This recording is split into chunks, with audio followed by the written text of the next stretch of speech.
Hey guys, it's Mike with the GodForge video. Today we're actually going to talk about why I left Raid. We're going to go into the good, the bad, and the ugly of the game and some of the things that I hope make it into GodForge and some of the things that I don't. So stick around and we'll get into it.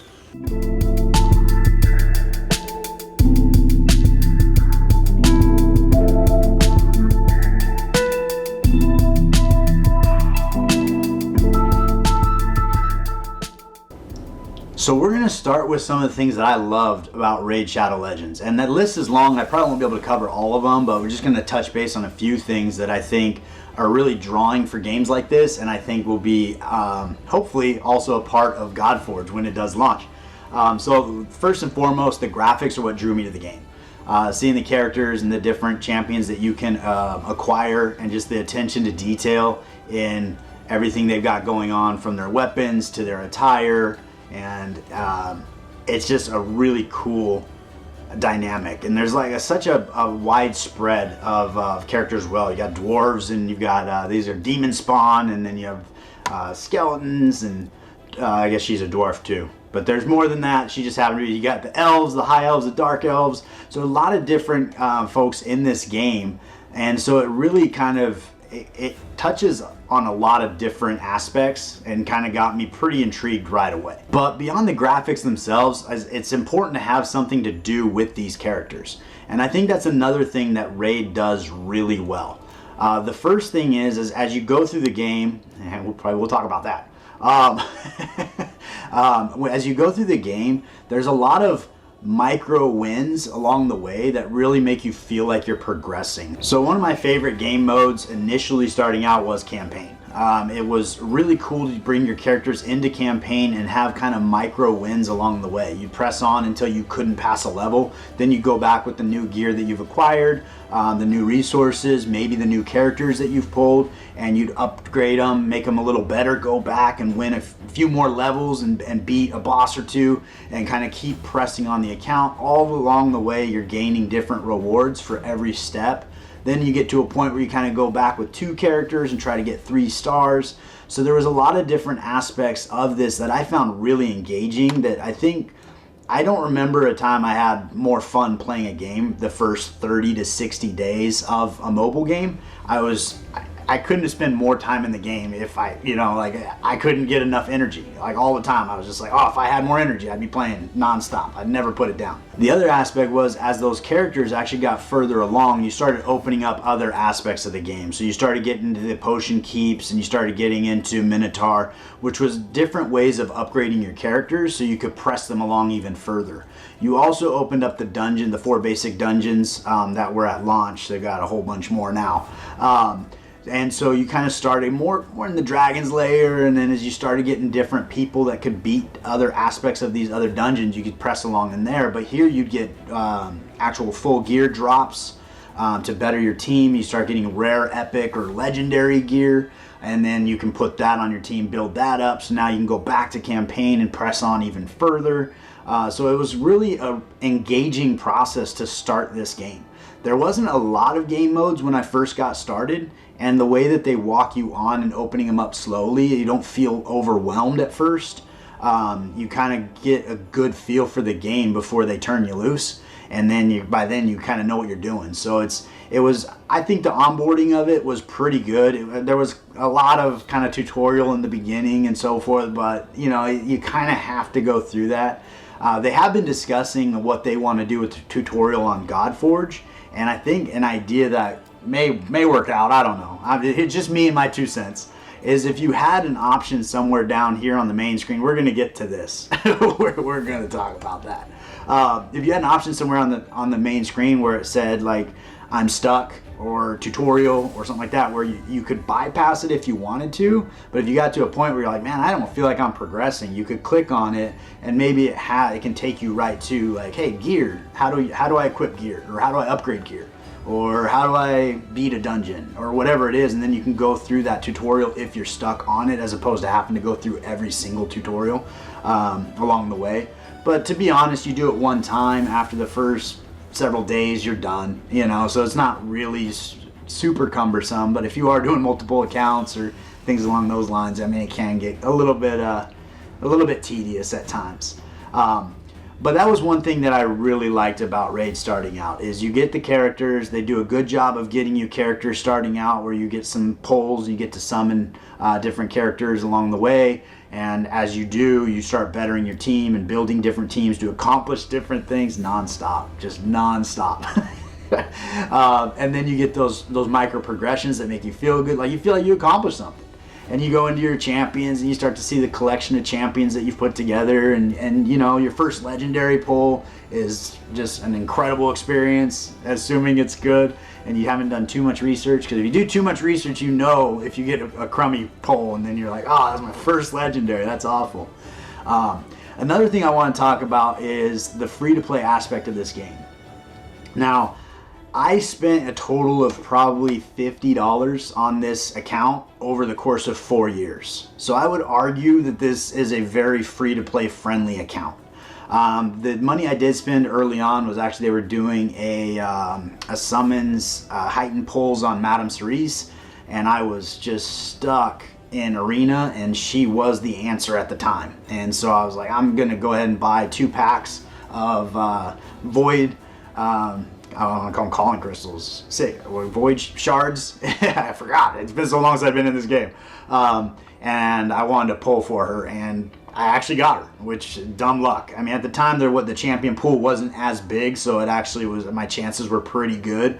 But with, I think it was $30-ish of summoning stones, I was able to pull her. And then the other thing I bought was some ruby packs along the way on Chosen. Non-stop. On Chosen's website, he did a great job of breaking down values of packs and where, if you're going to spend money, where you should spend money. So when you do go into the shop over here, there was a really high value pack for rubies, which basically you buy a lot of different things in the game with your rubies. So a couple months, I think I contributed $10 a month to that ruby pack. But outside of that, for 4 years, I kind of got to a point where I was like, I have all the things I need, and now it's just a matter of taking my time, making it better. But every single fusion, every single fragment, every single freebie that the game offered me, I took advantage of. So I didn't pass a single one. So along those 4 years, when you see this account, you think, man, this account's actually pretty stacked. I mean, this is what 4 years of playing every day for a lot of time will get you. And to be fair, like, I have pretty much most of the characters that I needed or wanted to succeed in any part of the game. There were specific dungeons and specific arena stuff, and when they introduced Hydra, that it was like I just didn't have the right champions. But you work on it, and it gave you something to strive for. And then you also had the vaults over here, so you had some more champions going on in here. But yeah, it was a good time. And as you're collecting the champions, there's feel goods, and they added more things later where you could upgrade champions with duplicates and things of that nature, which I think went over pretty well. So one of the things I absolutely loved about this game is the gear and how much you can personalize your champions. So if you pull a Krisk, and I was fortunate enough to pull a Krisk probably, I think, in the first 6 months, so that was pretty awesome. I got him and Saint Nick, which are both Void legendaries, so I got them within 7 pulls of each other within the first 6 months. So this account was pretty fortunate most of the time. But you can see so many different types of builds with Krisk. You can make him super fast. You can make him super powerful. You can personalize him to whatever need he fits. And unfortunately for Krisk, he fits a lot of needs, so sometimes you need multiple different kinds of builds for him. But the fact that your Krisk that you have on your account could be completely different from my Krisk that I have on my account, based on the gear and how you want to set them up and what you're using them for, I think it adds so much to the game, because sometimes you don't pull the best champion, but you pull one that kind of works. And then with the gear, you can get them where they need to be to get the job done. The other thing I really like about this game is they obviously have your top tier champions that do a job, but across the board from epic to rare, they will have other characters that do similar things. So if there's a particular part of his kit that you need to have for a dungeon, you can actually get it somewhere else. It doesn't have to be with this champion, and this is a very hard to get champion. So somebody like Like, for example, your Arbiter speeds your team up and does a lot of things, but a rare version of her, you could use Apothecary. And Apothecary does a lot of what she does and can get you by for a long time before you earn your Arbiter. And because of that, you basically can get the things done, they're just not as efficient. And so as you get better and better champions, you become more and more efficient. But you don't really get stuck behind, I don't have that champion, I can't beat it. There are ways to get through the content, which I think is really cool. The other thing, speaking of Arbiter, is the game is laid out where you can earn some really good champions doing completely free-to-play events. Like after you get through a certain amount of, I forget all the different tasks you have to do in the game, you actually get an Arbiter. Later on, when you beat Faction Wars, you get a Lydia. So they're really strong characters that you earn. I think Romantu, I think you also earn. So those are 3 Void legendaries that you earn in the game just playing and accomplishing the tasks, which help your account along dramatically. So I think that is also a huge win, is getting some of these key players for everybody eventually. But the grind is real. Like, you want to have to earn it, because by the time you get it, you are super excited to have that new champion on your team. So I think that covers quite a bit of the things that I do love about this game. There are others that I'm probably missing and forgetting about, but I think it's kind of a good overview. So let's move into some of the things that really turned me off to Raid and why I ultimately quit. One of the things we've already seen come up is there's ads all the time. All the time ads. Like every time there's a new ad in the shop, you're clicking through all these different packs they're trying to sell you all the time. This game, it feels very, here you go, very money first. Like as a player of this game, you feel like they're just trying to get your money. Like that, I almost don't feel they care how my gaming experience is. They just want to see if they can get me to buy something. Which is kind of frustrating. Like, it's just, I get you have to sell. I mean, you have to market. I want a Plarium to make money so that they continue to put the game out there so that I can continue to play it. But at a certain point, it just gets excessive. So that was one thing that kind of really just turned me off, is just an overall vibe of the game. Like everywhere you turn around, they're trying to sell you something. Another thing that got to me was it started getting more and more complicated, and more things were entering the game that made it hard to keep up with everything. I think they launched too many things all at once. So for example, they launched these, I forget even what they're called, these Mortal Soul Stones, where you could enhance your Guardian, which it's a cool idea. The problem, especially for in-game, after you've been playing a game for 4 years, you have a lot of Guardians that are maxed out, or a lot of champions that are maxed out. And so it's a new way to enhance those champions. But the problem with that I had with it, especially being free to play or trying to get more of my money, I don't have any money, leave me alone, is you have to go through this summoning pool, and RNG's involved in all of it, and you get that Krisk that I was crazy lucky to achieve that Krisk when I did. And it's just insane that I actually was able to pull that particular character. Well, now I'm going through all of that again. So not only do I have to get lucky to pull the character I want, now I got to go back in here and get lucky and pull him again. And so I can upgrade him to make him usable in some of this in-game content. So even the characters that you had on your account start to become less and less usable, because there was so much new content that was just harder. And it wasn't, I didn't find it particularly engagingly challenged. A lot of it was recycled materials. But you just needed higher stats, and so you got to go in and figure out how to get higher stats out of gear you've already upgraded. At the same time they did that, they did a gear upgrade where you could go in, I'm trying to think of, so you got this purple star here, so you could actually, once you had 6-star legendary gear, you could use fluids, I think they were, and you could start upgrading the gear and get additional RNG rolls. The struggle with that is you start here and these are all RNG rolls, and you get a piece together that you're like, oh, I'm hoping to get the main stat I'm looking for, I'm hoping to get the sub-stat rolls I'm looking for as I upgrade it. So as I start going into this and getting additional rolls, I might get this defense here, this flat stat HP, that's straight garbage, and that doesn't help me out at all. And all of a sudden this piece that used to, this is probably a bad example because it's not a very good piece, but a piece that used to be really good on my account just became less good because I got a bad roll on a piece that was already as good as it could possibly get.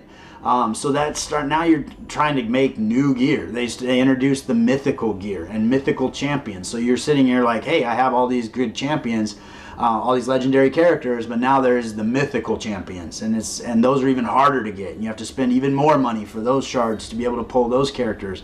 And it's just kind of one of those things where, like, all at once, it just felt like even being a free to play and grinding it out hours a day, it became harder and harder to keep up. And it felt like there was just less and less incentive to keep up. Going into kind of those upgrades, they started introducing, it's nonstop. They started introducing so many different currencies, and it's like I can't even remember all the currencies that are going on in the game. And you have silver and you have rubies, and then I think these are related to your guild. And then you had fluids to upgrade materials. And then you had a different material to upgrade your artifacts. You had not summoning scroll. You had I forget, the Minotaur scrolls to upgrade your masteries. Like, there were so many different things you need to accumulate that it was just getting overwhelming, because you're just I don't know. Like, I don't know how you streamline that and make it better. But it just seemed like a lot of things were going on, and you're spread so thin where you're like, I go into dungeons, for example, and you're like, okay, well, what do I want to do? Well, maybe I need potions because I need to upgrade my champions. Or maybe I'm trying to get, I forget what currency you get in here. These are for the soul, so you can buy soul essence. And then you have fragments of soul essence before you can get the actual soul stone, before you can pull it. So it's like you want to get in here and max this out every day. And then you have these guys over here that are doing the fluids and the whatever. So these are to upgrade your gear. And then this over here was to upgrade the artifacts, or vice versa, or something like that. So you're constantly trying to stockpile these things to make pieces of gear better that ultimately might roll negative. And it just got frustrating. It just got super frustrating. And then some of the mechanics of these guys that came out were kind of finicky, and if you didn't have really specific characters, it made it really hard. And ultimately, this one's kind of a blessing and a curse. When you get kind of more in game, you start working towards faster times. So you're trying to beat these bosses as fast as you can. So here I'm at 56 seconds on the stage 20, and I never really got into. I got stage 25 down to a minute 24, which isn't too bad. But you're trying to get these down because you can't simulate it. You can't bypass it. You have to play this. And they did offer a new thing where you can do super raids, where it would count, every run would count as 2, which I think was a big win.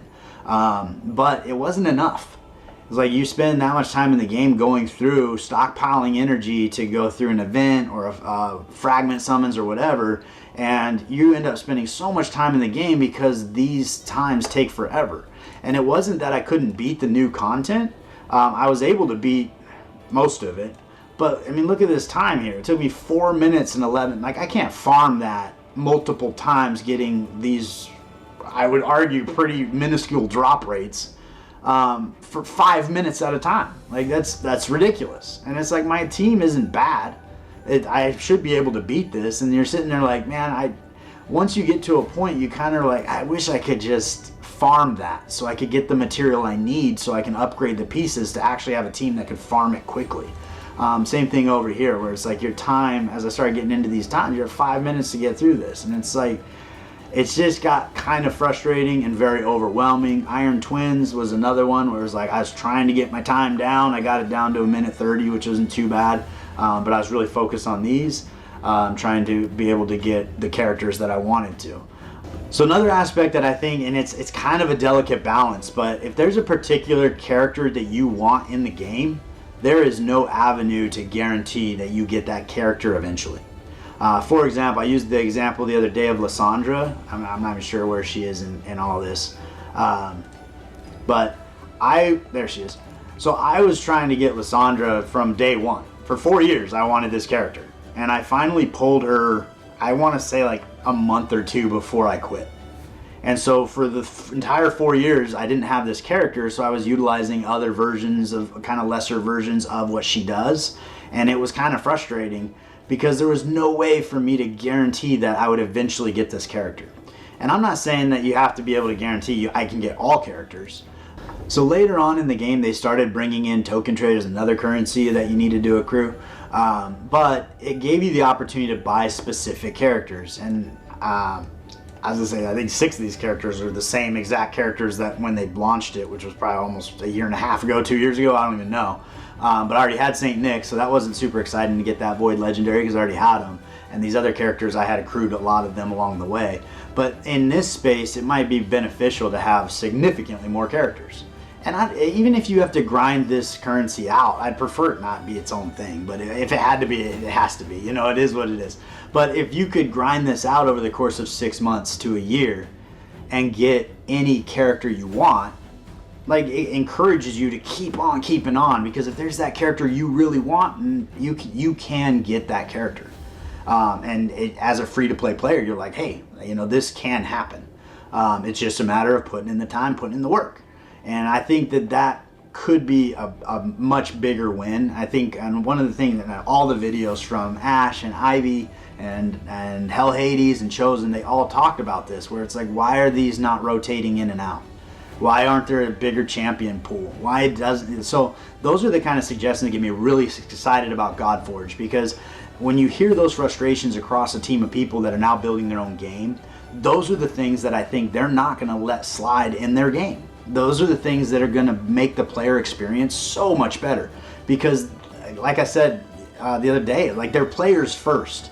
They're excited to play this game and they care about the player experience. Like, just in talking, how many times did we see different ads pop up, like on cue?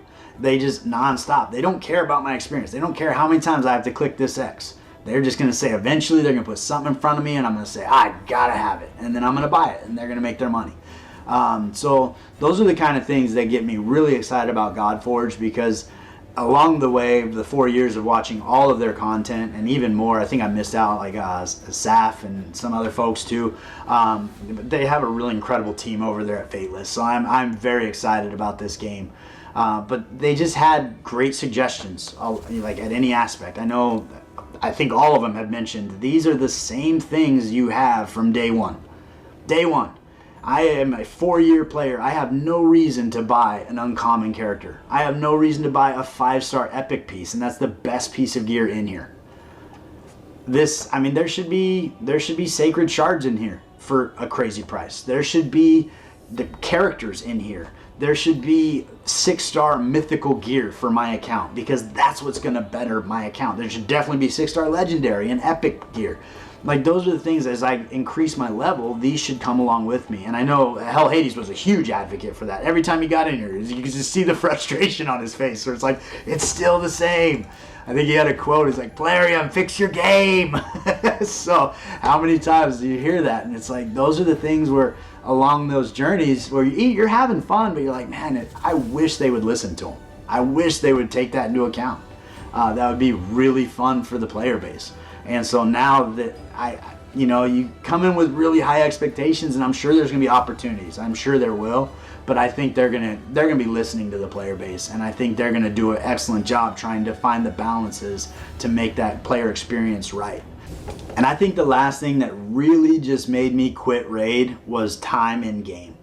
That was the part for me, and they started doing some lifestyle balances stuff, like with Clan Boss, where you could simulate your Clan Boss runs. I haven't even tried Chimera, that's brand new. I don't know if they ever got simulated Hydra runs, or if I ever got far enough to actually achieve that. But by the time you did your Clan Boss, this is where you get a majority of your good material, so you don't want to miss it. But that'll be 15-minute runs, and you're doing 4 a day. So it's an hour a day just doing Clan Boss. Now, they did eventually fix it, but it took way too long. And then on top of that, you have these other things, like Doom Tower, I think was incredible content. It was really fun. You got some great rewards in here. You earned to a point you start getting characters. It was great content, but it was on top of things that you have to do as well. So now all of a sudden you're like, I really enjoy this content, but this content might take me a half hour to do my thing. And again, we have a new currency. Here's a new key that you've got to use for this, as opposed to the energy you use for other things. Curse City. I did play a couple Curse Cities. I thought it was actually pretty fun, but it kind of just was a new skin of same things, but it did have a lot of unique challenges within it, where they started doing double bosses, and certain rooms had like just really all-star enemies, and you had to build a pretty solid team to get through it. But so that was pretty fun content, but again, it was on top of, it wasn't instead of. I haven't done the Siege. I don't know what that's even about. Arena, I did the bare minimum just to get what I needed to get out of it, but I was never at a place where I could be competitive. And I think that's fair. I mean, when you start getting player versus player stuff, you're going to have folks that spend money, and those folks have every player they want. Mostly, and there's some folks that spend a lot of money not getting the players they want. There's a lot of frustrated people in that space too. But for a free-to-play account, it's a lot harder for me to engage in this. Now, that being said, I could get into, I think it was Gold 4 was the second best before you got to Platinum, and I could accrue all of the materials I needed to progress in the game the way I wanted. But it wasn't really an engaging, and they had so many issues from time to time, where it was like you just got to a point where you couldn't progress at all because all of these old accounts would fall down into bronze, and you're trying to beat teams that are just completely beyond your skill set.